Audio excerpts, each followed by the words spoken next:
cette conférencière, elle est malvoyante.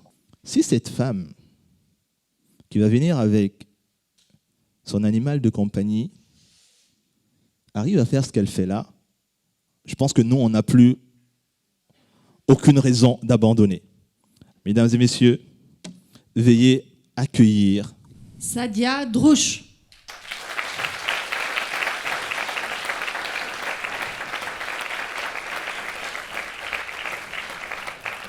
Bonjour à tous.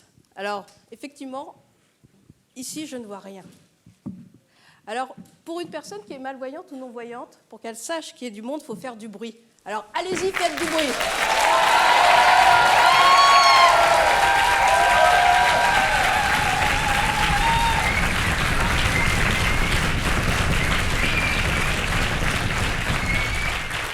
Merci beaucoup. Eh bien, moi, j'ai une histoire forcément très atypique. Alors, on a remarqué que tous les conférenciers aujourd'hui, et moi-même, nous parlons d'expérience. Alors, l'expérience, c'est ce qui nous crée, c'est ce qui nous transforme, c'est ce qui nous aide à aller au-delà de nos limites. L'expérience, c'est ce qui fait ce que vous êtes aujourd'hui. Effectivement, moi, j'ai une expérience très particulière. Tout à l'heure, Ibrahima a parlé d'énergie du désespoir. Eh bien, la photo, normalement, qui est là, je ne la vois pas, mais effectivement, moi, je ne vois rien, donc vous en profitez. Eh bien, cette photo, regardez ce regard. Ce regard-là, c'est l'énergie du désespoir. Moi, j'ai eu cette chance, et je dis bien cette chance, de l'avoir dès le départ, de ne pas avoir d'issue de secours. Parce que si j'avais eu une issue de secours, je ne serais pas là aujourd'hui. Je n'avais pas le choix, je devais y aller, je devais me battre. Parce que j'étais atteinte d'une maladie orpheline rare et dégénérescente, incurable jusqu'à aujourd'hui, avec une espérance de vie de 17 ans. J'en ai 38.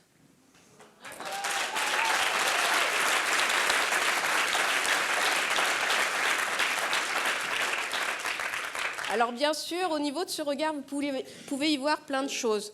De la tristesse, de la frustration, de la souffrance.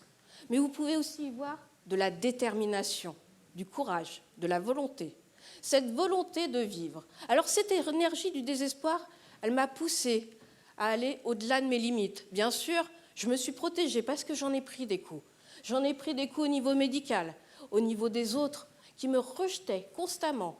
J'étais mise à l'écart, j'étais discriminée et j'étais aussi humiliée parce que j'étais différente. Qu'est-ce que c'est que la différence, mis à part être comme tout le monde ? Nous sommes tous différents aujourd'hui. Il y en a des blonds, des bruns, il y a des personnes qui sont d'origine différente, il y a des personnes qui sont de morphologie différente. Alors pourquoi la maladie ou le handicap est une différence ? Non, c'est juste une particularité. Mais ça, je ne l'avais pas compris quand j'étais enfant. Quand j'étais enfant, je prenais tout. Je prenais tout dans la figure, partout, tout le temps. Et du coup, j'ai perdu confiance en moi, l'estime de moi. Et surtout, quand on est avec une maladie, on se demande, mais pourquoi ? Pourquoi moi ? Qu'est-ce que j'ai fait de mal ? Alors du coup, on subit l'injustice. Et en plus, on a honte. On a honte de ce que nous sommes. J'avais honte de ma maladie parce que je pensais que c'était ça qui faisait que j'étais rejetée. Et puis en grandissant, à 19 ans, j'ai été greffée d'un rein. Oui, parce que la maladie, elle a attaqué mes reins. Et donc, je n'avais plus du tout de rein et je devais être greffée. À 19 ans, j'ai été greffée. Et l'infirmière m'a dit, à un moment donné, « Es-tu sûre de vouloir avoir cette greffe ?» Alors je me demandais pourquoi elle me demandait cette question. Et en fait, elle m'a dit, tout simplement, on te demande de choisir. Choisir si tu veux cette greffe ou pas. Pas parce que ce n'est pas un don de soi et que ce n'est pas un miracle, non. Parce qu'à un moment donné, si tu n'es pas prête, tu feras un rejet psychologique. Alors là, on te demande sans jugement de choisir si tu veux guérir ou si encore tu n'as pas encore assez de maturité et tu veux rester en dialyse. La dialyse, c'est une machine qui filtre votre sang à la place du rein.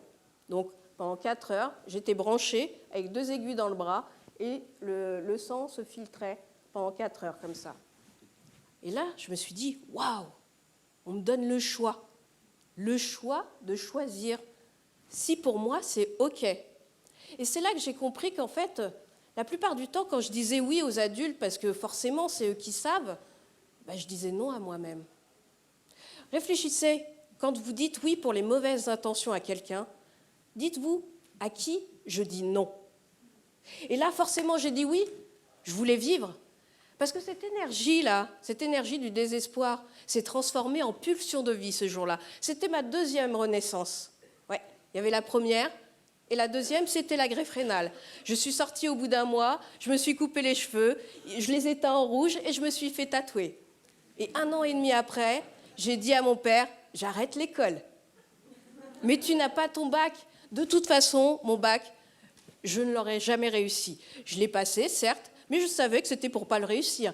Parce que pour moi, l'école, c'était synonyme de souffrance. Oui, j'ai été rejetée tout le temps. Alors pourquoi retourner et subir ? Non, j'avais décidé de ne plus subir. J'avais fait le choix, stop. Alors j'ai commencé à créer ma vie. Je suis devenue animatrice socioculturelle auprès des ados. C'était étonnant, parce que les ados, c'est eux qui m'ont fait le plus de mal quand j'étais adolescente. Et finalement, je me suis dit, mon expérience, elle va les aider à s'ouvrir, à se respecter, à être bienveillant avec les autres et à accepter toutes les différences. Parce que les ados dont je m'occupais, c'était des ados en difficulté, rejetés, mis à l'écart de la société, comme moi. C'était une manière de me pardonner et d'évoluer et d'avancer. Alors, effectivement, j'ai fait ça pendant 15 ans, et pendant 15 ans, j'ai eu des problèmes de santé. En 2008, je suis devenue diabétique. Le hasard, il n'y a pas de hasard. En novembre, je perds mon rein, en novembre 2010. Je fais un rejet, je suis de retour en dialyse. Et depuis 9 ans aujourd'hui, ça fait 9 ans que je suis toujours en dialyse. Alors la dialyse, c'est quelque chose d'extrême, mais l'important, c'était que j'étais là, en vie. Et tant que je pouvais faire un pas devant l'autre, j'y allais. Donc c'était génial, moi je kiffais ma life, parce que c'est ça le but de la vie, c'est de kiffer sa life, c'est pas de regarder ce qui se passe ailleurs, non, c'est de regarder ce qui se passe là, qu'est-ce que je veux, qu'est-ce qui est bon pour moi. Et ce qui est bon pour moi, c'est d'aller de l'avant, d'être ici, vous partager mon histoire et mon message. Alors après, forcément, en 2015, il m'est arrivé une chose assez atroce, je suis devenue malvoyante. Ça fait 5 ans que je suis malvoyante. Alors forcément, à ce moment-là, on se dit, qu'est-ce que je peux faire ? Mais il y a un avantage avec la malvoyance. Oui, il y a un avantage. Parce qu'il y a toujours des avantages à des choses atroces. C'est que j'ai jamais aussi bien vu qu'aujourd'hui. J'ai lâché prise, j'avais pas le choix.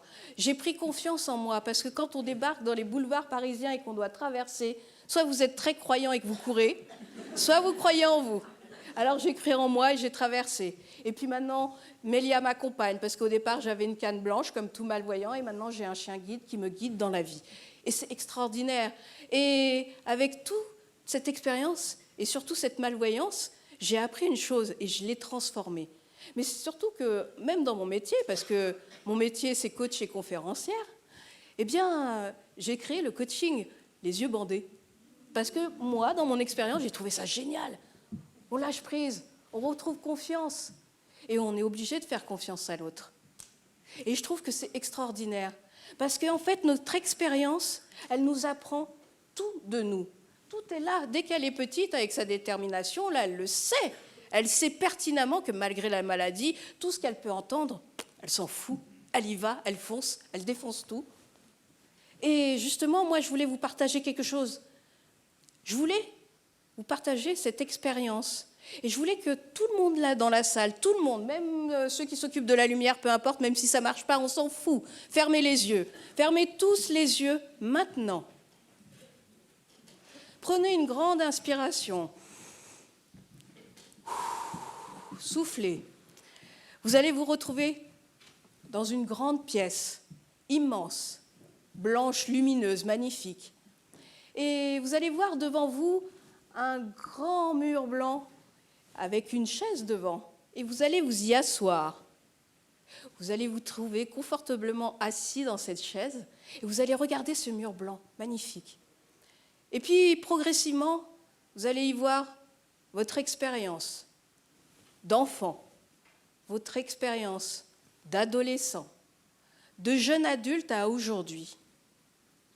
Et vous allez voir que tout ça, c'est votre légende personnelle, c'est votre histoire à vous, c'est celle qui vous a construit. Et puis, plus vous regardez cette expérience, et plus vous allez voir en relief les moments les plus difficiles de votre vie, les moments où vous avez cru ne pas y arriver, où vous pensiez que c'était fini. Ça peut être une maladie, un handicap, la perte d'approche, un burn-out, un licenciement ou bien pire. Rappelez-vous de ces moments les plus difficiles que vous avez dû dépasser. Oui, vous avez dû dépasser parce que vous avez trouvé le courage, la volonté, la force d'y aller, de vous lever. Et vous vous êtes dit, oui, cette pulsion de vie est en moi et je veux dépasser cette situation. Alors moi, je voudrais que vous vous reconnectiez à tous ces moments difficiles qui sont pour vous vos réussites. Vos réussites parce qu'elles vous ont permis d'aller au-delà de vos limites, au-delà du possible. C'est vous qui l'avez fait. Personne d'autre que vous avait fait le choix de dépasser et de réussir. Alors moi maintenant, là, tout de suite, j'aimerais entendre tous et toutes dire haut et fort, « Je suis fière de moi !» Je suis fière de moi. Plus fort. Je suis fière de moi. Plus fort. Je suis fière de moi. Et maintenant, je voudrais que vous vous applaudissiez parce que vous aussi, vous le méritez.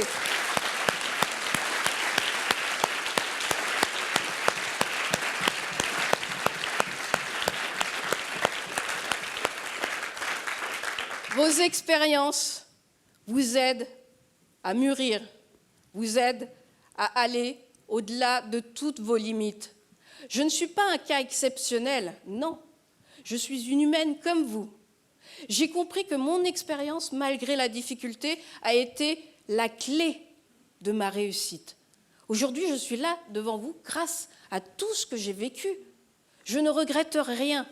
Tout m'a porté. Si vous voulez devenir la meilleure version de vous-même, apprenez qui êtes-vous par votre expérience. Votre expérience vous amène à être qui vous êtes, tout simplement. Alors, tout à l'heure, Yann a parlé de bougies, de lumière, quelque part d'espoir. J'aime à dire que nous sommes tous des boîtes de Pandore. Vous connaissez Pandore ? Alors, la boîte de Pandore, c'est une histoire de la Grèce antique. J'adorais la mythologie grecque. Pandore est un personnage qui a été créé par Zeus. Zeus est le dieu de l'Olympe. Et il lui a donné une boîte, c'est pour ça, la boîte de Pandore. Et dans cette boîte, il existait tous les maux de la terre. La tristesse, la maladie, la guerre, la violence, tout ce qu'on peut imaginer. Alors, bien sûr, Zeus lui avait dit, surtout tu ne l'ouvres pas. Forcément, qu'est-ce qu'elle a fait ? Elle l'a ouverte. Alors, tous les maux de la terre sont partis justement sur cette terre. La guerre, la violence, tous ceux d'ailleurs à quoi on réagit, tout ce qui est à l'extérieur, nous réagissons toujours. Et il y est resté une chose, l'espérance, l'espoir. Alors moi, je tiens à dire qu'on a tous et toutes cette petite lueur d'espoir-là. Et c'est à nous seuls de la nourrir, de la faire grandir et de faire en sorte qu'elle devienne cette pulsion de vie. Cet espoir-là, c'est la vie. C'est cette vie-là que nous avons tous en nous, cet espoir. Alors, bien sûr, vous pouvez dire que « Waouh, cette nana, elle est extraordinaire, elle est géniale ». J'ai même des amis qui m'appellent Super Sad. Alors, bien sûr, ça flatte mon ego, mais la réalité, c'est que je suis comme vous. Je suis une être humaine qui a juste fait le choix de s'autoriser à croire que rien n'est impossible. Mesdames et messieurs, Sadia! Ouais!